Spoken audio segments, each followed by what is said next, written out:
Teoría neoclásica.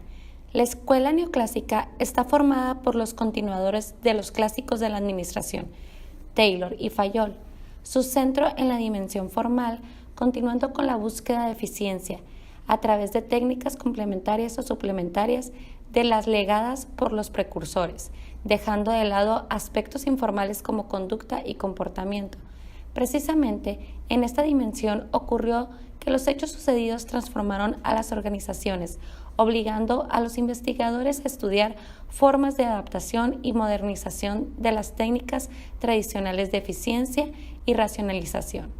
Los autores neoclásicos no forman propiamente una escuela definida, sino un movimiento relativamente heterogéneo que recibe las denominaciones de la escuela operacional o escuela del proceso administrativo.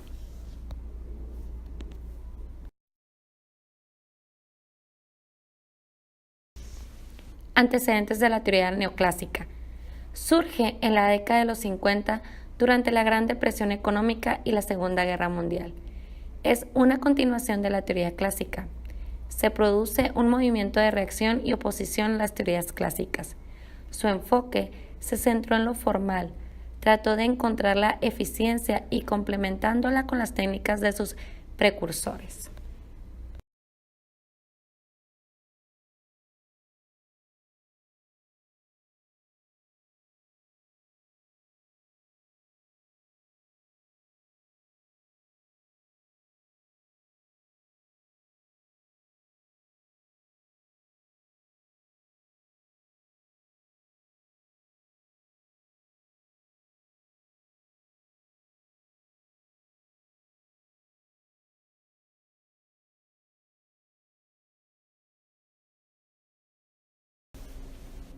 Principales características.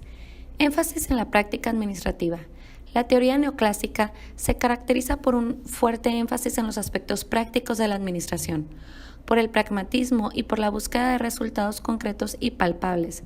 A pesar de que no se haya preocupado mucho por los conceptos teóricos de la administración, la teoría solamente tiene valor cuando es aplicada en la práctica. Reafirmación relativa de los postulados clásicos. Los neoclásicos retoman gran parte del material desarrollado por la teoría clásica, precisando nuevas dimensiones y reestructurando de acuerdo con las contingencias de la época actual, dándose una configuración más amplia y flexible. Los conceptos de estructura organizacional, relaciones de línea y asesoría, el problema de autoridad y responsabilidad, la departamentalización y toda la avalancha de conceptos clásicos realineados dentro de un nuevo enfoque neoclásico. Énfasis en los principios generales de la administración. Los principios de la administración que los clásicos utilizaban como leyes científicas son retomados por los neoclásicos como criterios más o menos elásticos en la búsqueda de soluciones administrativas prácticas. El estudio de la administración para algunos autores se basa en la presentación y discusión de principios generales de cómo planear, cómo organizar, cómo dirigir y cómo controlar.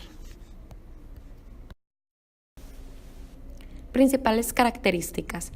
Énfasis en la práctica administrativa. La teoría neoclásica se caracteriza por un fuerte énfasis en los aspectos prácticos de la administración, por el pragmatismo y por la búsqueda de resultados concretos y palpables. A pesar de que no se haya preocupado mucho por los conceptos teóricos de la administración, la teoría solamente tiene valor cuando es aplicada en la práctica. Reafirmación relativa de los postulados clásicos.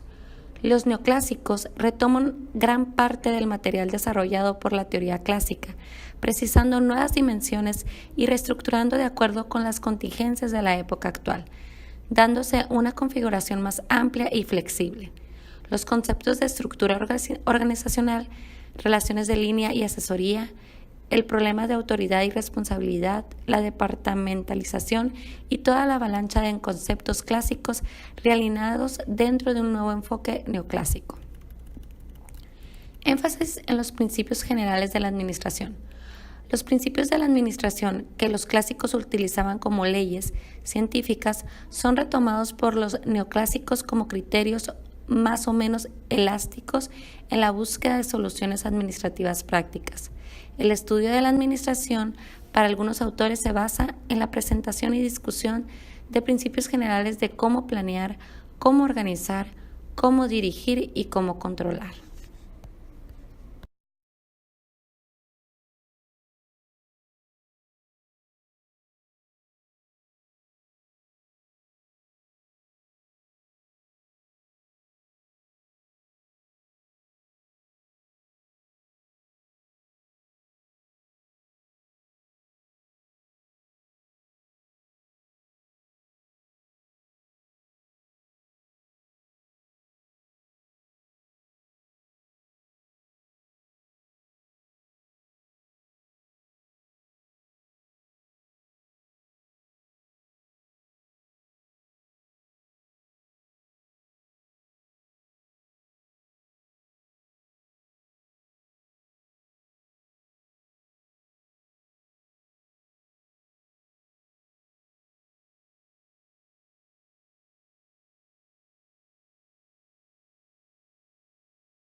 Críticas de la teoría neoclásica.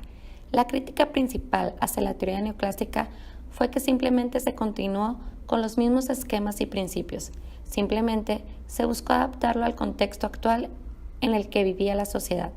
Se continuaba enfocando en la organización, dejando de lado la parte humana de las organizaciones. Los autores tomaron las bases de la teoría clásica y simplemente las ampliaron con algunas corrientes de la época, pero ninguna hicieron cambios estructurales en la teoría. Siempre se buscó que se hiciera la mayor productividad con el menor uso de los recursos y menor interferencia de agentes externos.